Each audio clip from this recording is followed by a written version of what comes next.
Well, I tell you what, this is the first type of communication that I've done to our membership, and I'm just wanting to reflect on yesterday and a couple of wins that I found in patients that we didn't even treat. I came back from a nice holiday break, and batteries are recharged, which is desperately needed. We all need to take a break.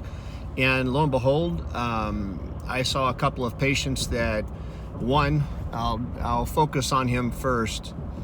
This gentleman presented to my office with a ABI of 0.72 and a massive DVT, the femoral vein all the way through his calf veins. His superficial veins were not involved, but this gentleman had a big swollen leg. He had not been able to walk meaningfully for about 2 months prior to this event, and his blood clot was provoked largely from a long car ride the week before. Now, all we did was help this gentleman with his blood clot. He's 12 months out. Again, he couldn't walk at all.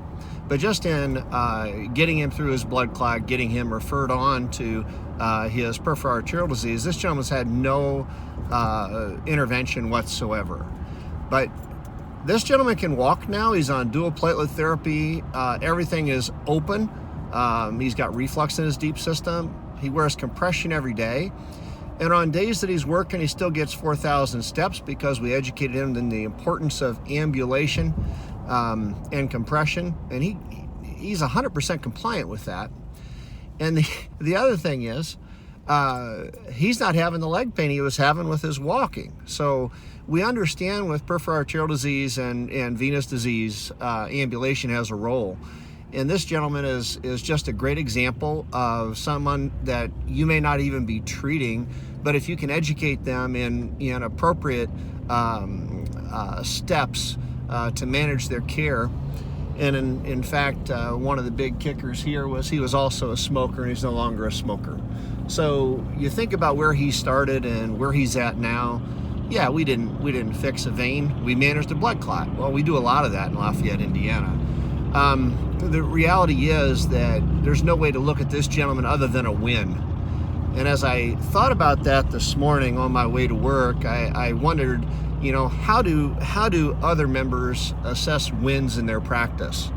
I think in my practice, I typically look at it as a patient that's free of symptoms after doing a venous intervention. But we can't ignore these other patients that we may not be doing an intervention on, and the role that we play in trying to help support them in their condition. In many instances, their life can be changed drastically just by taking a little extra time to help them understand their condition and get them moving in the right direction. So,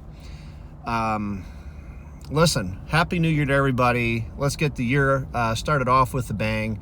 And I'd love to hear your feedback. How do you guys measure wins in your practice? Thank you. Bye-bye.